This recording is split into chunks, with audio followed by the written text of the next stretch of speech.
sudah bersama dengan narasumber kita, yaitu Kak Syahida Adilia dari Ketua Komunitas Rumah Belajar Ceria. Mungkin Kak Syahida di sini kami izin mewawancarai Kakak ya, dan di sini kami ingin menanyakan kesediaan Kakak untuk diwawancarai. Apakah Kakak bersedia? Ya, bersedia, Kak. Baik, terima kasih Kak Syahida. Mungkin yang pertama Kakak boleh perkenalan secara singkat dulu ya Kak, tentang nama atau asal instansi Kakak atau bagaimana Kak?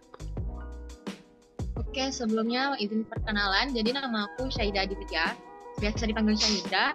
Sekarang itu masih semester 4 di Politeknik Negeri Sriwijaya, jurusan akuntansi program studi D4 akuntansi sektor publik. Jadi menjabat juga sebagai ketua RPC itu baru masuk 2 bulan sih untuk sekarang. Karena waktu 2 bulan ini, apakah Kakak sendiri itu sudah pernah mengadvokasikan ke sebuah kebijakan Kak?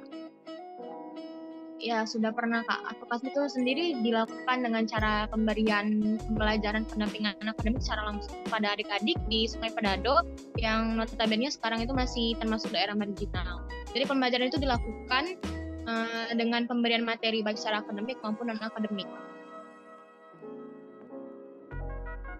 Selama RBC ini hadir di tengah-tengah masyarakat, sudah sejauh mana sih Kak daerah-daerah yang dikunjungi untuk diberikan pendidikan formal? Sebenarnya Rumah Belajar Ceria ini sendiri pendidikan non formal Kak, atau bisa disebut juga non profit, yaitu gratis.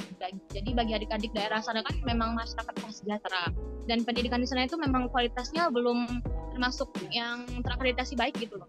Jadi kami hadir di tengah-tengah masyarakat prasejahtera itu untuk memberikan peningkatan kualitas pendidikan bagi adik-adik. Sampai sejauh ini masih lokasinya itu di Sungai Pedado. Jadi di Sungai Pedado itu termasuk desa Sungai Pedado yang berada di Jalan Haji Sarkowi B, lebih tepatnya maju sedikit dari Musi 2, seberang Citraland. Mengingat dari advokasi itu sendiri Kak, bagaimana sih Kak proses berjalannya sebuah advokasi yang dilakukan oleh RBC ini? Apakah ada kendala yang ditemukan saat melakukan advokasi, dan bagaimana Kak dari pihak RBC itu mengatasi kendala tersebut Kak? Seperti yang sudah saya katakan sebelumnya, jadi kalau di Rumah Belajar Ceria itu proses advokasinya memang benar-benar langsung turun ke lapangan dengan memberikan pendampingan pembelajaran kepada adik-adik di daerah Sungai Pedado itu, mulai dari kelas PAUD sampai kelas 6. Kalau untuk kendala sendiri sih yang terjadi sampai sejauh ini mungkin kurangnya kesadaran adik-adik ya, bahwasanya kalau pendidikan itu penting. Jadi adik-adik tuh masih memang mereka pikir ikut RBC itu cuma untuk dapat snack chat. Nah, jadi cuma untuk bertemu dengan teman-teman, bukan untuk mendapatkan pendidikan itu sendiri. Jadi yang kami lakukan, ya masalah kesulitan yang dirasakan relawan selama mengajar itu juga pasti ada kan.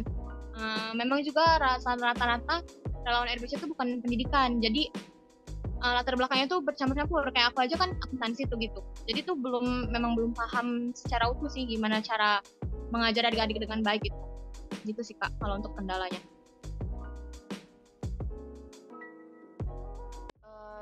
Dalam gimana sih proses atau alur dari pengadvokasian kegiatan oleh RBC itu sendiri, dan apakah dalam prosesnya terdapat kendala? Nah, untuk mengatasi kendala tersebut, apa tindakan yang diambil oleh teman-teman dari RBC itu sendiri, Kak? Terima kasih. Oke, jadi kalau untuk advokasi ya itu langsung pendampingan belajar sama adik-adik.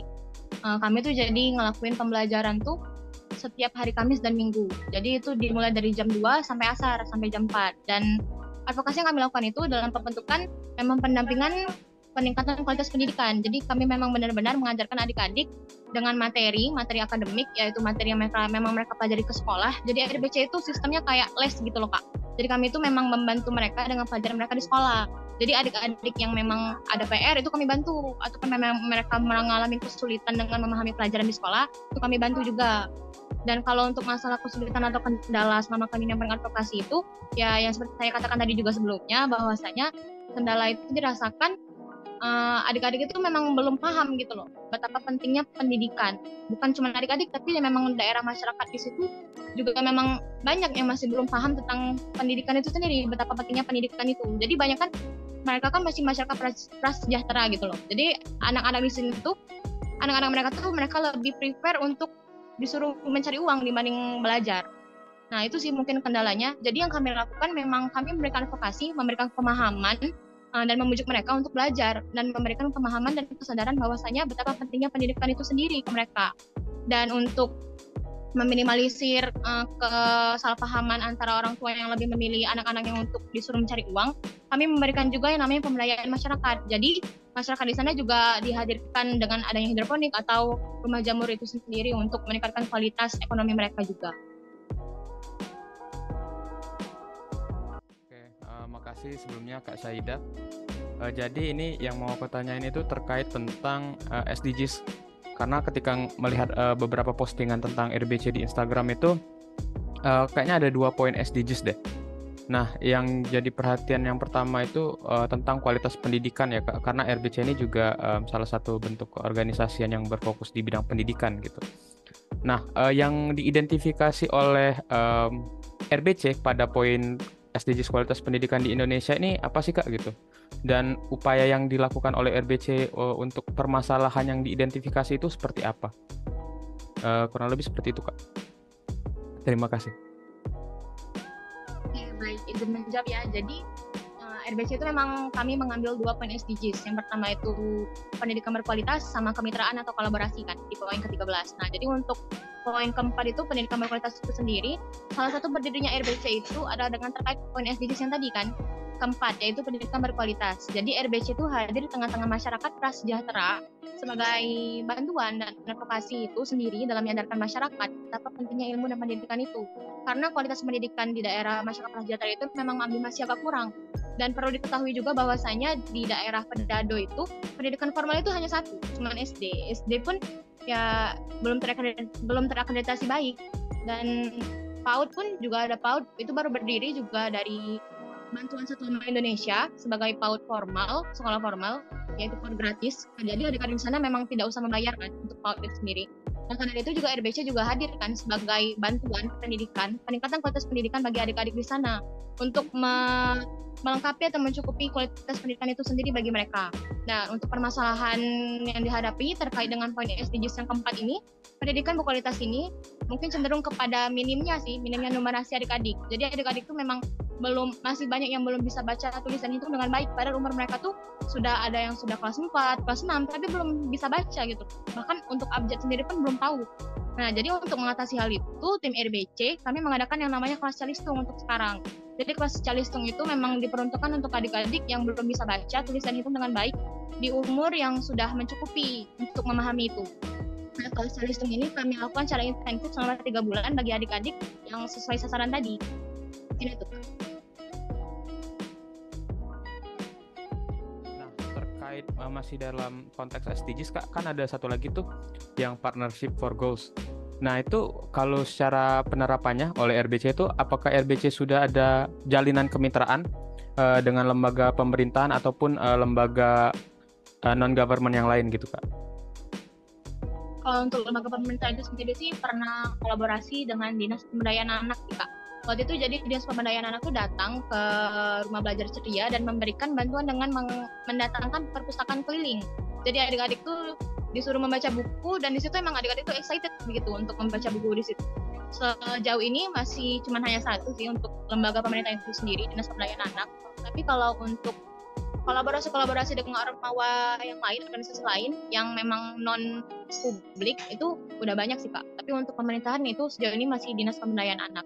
Dan memang rencananya kami juga mau mengajak kolaborasi atau meminta bantuan sponsor dari Dinas Pendidikan juga. Tapi untuk sekarang memang belum terrealisasikan aja.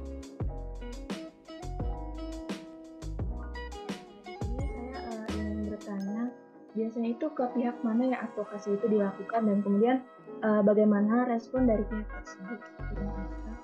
Ya, advokasi itu diberikan kepada seluruh orang-orang di Pedado lebih tepat, terkhusus untuk pada anak-anak di sana sih Kak.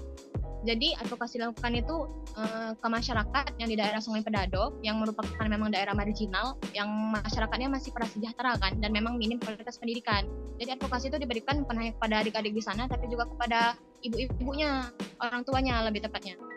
Memberikan pemahaman bahwasanya betapa pentingnya pendidikan itu sendiri untuk adik-adik di daerah situ kan, yang memang kualitas pendidikan mereka memang masih kurang. Nah, untuk respon mereka sendiri, mereka itu menyambut dan menerima secara baik sih Kak, dengan kedatangan kami untuk memberikan bantuan kualitas pendidikan itu sendiri. Bahkan mereka tuh sering bertanya gitu kan, kalau lewat WA, lewat chat, sering nanya, Kak hari ini les dak, hari ini les dak. Nah, itu memang menunjukkan bahwasanya respon mereka dengan kedatangan kami itu sendiri sangat baik. Persiapan advokasi ini tuh seperti apa ya Kak kira-kira? Kalau persiapan advokasi itu sendiri mungkin dari tim relawan Rumah Belajar Ceria itu sendiri Kak. Jadi kami itu memang benar-benar menyiapkan pembelajaran dan pemahaman gitu. Memberikan pemahaman kepada mereka tuh sebaik mungkin lah, gimana caranya untuk mereka tuh memahami apa maksud kami, untuk agar mereka bisa menerima advokasi yang kami lakukan kan, dengan menerima pembelajaran yang kami lakukan kepada adik-adik di sana. Dan itu sih, persiapan itu juga sendiri lebih berbentuk dengan persiapan kami mengajar, mulai dari bagaimana metode cara mengajar mereka, atau persiapan materi, pembuatan silabus materi yang akan kami ajarkan kepada mereka dalam satu bulan ke depan. Jadi kami itu juga membuat silabus materi itu per bulan Kak. Jadi di awal bulan kami memang sudah membuat silabus materi yang berdasarkan dengan pelajaran mereka di sekolah, dengan ditambahkan sedikit materi non akademik seperti kelas prakarya atau kelas eksperimen, agar adik-adik memang tidak bosan dengan pelajaran materi akademik itu saja. Mungkin itu untuk persiapan advokasinya sih Kak. Strategi advokasi yang dilakukan oleh para relawan di Rumah Belajar Ceria itu dalam memberikan pendidikan non formal kepada anak-anak yang berada di daerah pelosok agar dapat merata tuh kayak gimana ya Kak? Kalau strategi yang dilakukan tuh dengan menciptakan pembelajaran yang menyenangkan sih Kak. Jadi adik-adik itu kan sering bosen tuh kalau memang kita materinya itu aja, cuma akademik aja, cuma baca tulis terus gitu kan. Jadi kami memang membuat pembelajaran yang menyenangkan. Maksudnya pembelajaran menyenangkan di sini itu pembelajaran yang kami buat itu semenarik dan semenyenangkan mungkin. Jadi beda halnya seperti sekolah yang memang terkesan formal dan kaku kan. Jadi kalau di Rumah Belajar Ceria, sebisa mungkin adik-adik itu dibuat merasa nyaman dan senang dengan kakak-kakak relawan pengajar di sana, baik kepada cara pengajaran yang dilakukan oleh pengajar itu atau memang kepada pengajarnya sendiri. Dan kami juga membuat kelas-kelas yang menarik, seperti adanya kelas inspirasi dengan mendatangkan para profesi-profesi dari luar yang seperti dokter atau guru yang memang mereka cita-citakan kan. Jadi mereka juga diminta untuk mempraktekkan apa yang mereka pelajari, seperti kemarin ada mengundang dokter gigi kan. Jadi adik-adik diajarkan tuh gimana caranya menyikat gigi dengan benar. Terus juga ada kelas menarik lainnya seperti kelas eksperimen. Terus ada juga namanya kelas soft skill. Jadi adik-adik tuh diajari soft skill, pengembangan soft skill mereka, entah itu dengan menyanyi kah, atau menari, atau melukis, dan sebagainya. Itu strategi agar advokasi itu tersampaikan dengan baik. Dari beberapa pertanyaan teman-teman tadi yang sudah disampaikan, ingin saya tanyakan yaitu mungkin salah satu jenis advokasi yang diterapkan atau diajarkan di RBC ini seperti apa ya Kak? Dan juga lalu bagaimana juga para relawan RBC yang ikut terlibat dalam program pendidikan non formal ini, apakah ada kesulitan dalam mengajar kepada anak-anak? Itu gimana Kak? Kalau untuk advokasi yang diajarkan kepada adik-adik sejauh ini memang itu pembelajaran itu sendiri, pendampingan akademik tadi kan, baik itu akademik maupun akademik. Nah, pembelajaran itu sendiri dilakukan secara cuma-cuma atau gratis. Memang pada dasarnya untuk membantu peningkatan kualitas pendidikan adik-adik di daerah marginal tadi kan, sehingga adik-adik yang memang dibantu untuk meningkatkan kualitas pendidikan, mereka tuh tidak khawatir masalah biaya. Jadi kan adik-adik di sana tuh kami bantu secara gratis, jadi mereka tidak perlu mengkhawatirkan masalah biaya itu sendiri. Nah, kalau untuk masalah kesulitan dari relawan sama mengajar itu kan pasti ada tuh. Karena memang seperti yang saya sudah bilang tadi, kami tuh rata-rata memang bukan dari latar belakang pendidikan, banyak tuh yang anak-anak teknik juga. Jadi memang kesulitan yang kami rasakan mungkin susah, bagaimana susahnya sih mendekati mereka, memahami apa yang mereka inginkan, bagaimana cara mengajarkan metode pengajar yang benar kepada mereka. Nah, mungkin itu juga sih. Dan susahnya adik-adik tuh banyak juga yang masih main-main, dan memang susah untuk diajak belajar. Mungkin itu sih untuk kesusahan yang kami hadapi Kak, relawannya.